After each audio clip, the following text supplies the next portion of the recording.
చూడొచ్చు వైసీపీ కేంద్ర కార్యాలయం తాడేపల్లిలో ఉన్న దగ్గర చూడొచ్చు. గత ఎన్నికలకు సంబంధించి గత ఎన్నికలతో పోల్చుకుంటే ఈ ఎన్నికల్లో సేమ్ మనం ఇదే స్థాయిలో మనం ఊహించుకున్నట్టయితే గత ఏడాది వైసీపీ ఈ యొక్క ఆఫీస్ మొత్తం ప్రాణంగంలో సంబరాలతో మునిగిపోయింది. కానీ ప్రస్తుతం చూడొచ్చు ఇక్కడ రద్దీగా ఉంది. చాలా మాటికి కూడా ఇక్కడ జనాలు ఎవరు కూడా కనిపిస్తలేరు.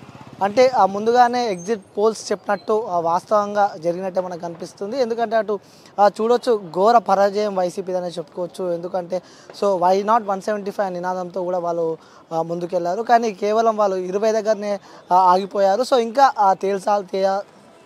ఇంకా తేలాల్సి ఉంది. సో ప్రజలందరూ కూటమి వైపే మొగ్గు చూపినట్టయితే మనకు తెలుస్తుంది. సో పెద్దలు సజ్జల రామకృష్ణ లాంటి వ్యక్తులు కూడా ఇంకా ఇక్కడ ఎవరు రాకపోయేసరికి కూడా వైసీపీ నేతకు సంబంధించి కూడా చాలామంది ప్రముఖులు కూడా ఇక్కడ ఎవరు లేకపోయేసరికి కూడా సో చూడవచ్చు వైసీపీ కార్యాలయం మొత్తం అయితే సో ప్రశాంతత వాతావరణం నెలకొందని చెప్పుకోవచ్చు. సో గత సంవత్సరం మనం పోల్చుకుంటే మాత్రం ఇదే ప్రాంతంలో పెద్ద ఎత్తున సంబరాలతో కూడా మునిగిపోయారు. సో ప్రస్తుతం ఇక్కడ సో ఎలాంటి అంటే వైసీపీ నేతలంతా కూడా తీవ్ర బాధలో ఉన్నట్టయితే మనకు తెలుస్తుంది. సో పెద్దలు సజ్జల రామకృష్ణ లాంటి వ్యక్తులు కూడా సో ప్రెస్ మీట్ ఎప్పుడు పెడతారు అని చెప్పి కూడా చాలామంది ఏపీకి సంబంధించిన ప్రజలైతే వెయిట్ చేస్తారని చెప్పుకోవచ్చు.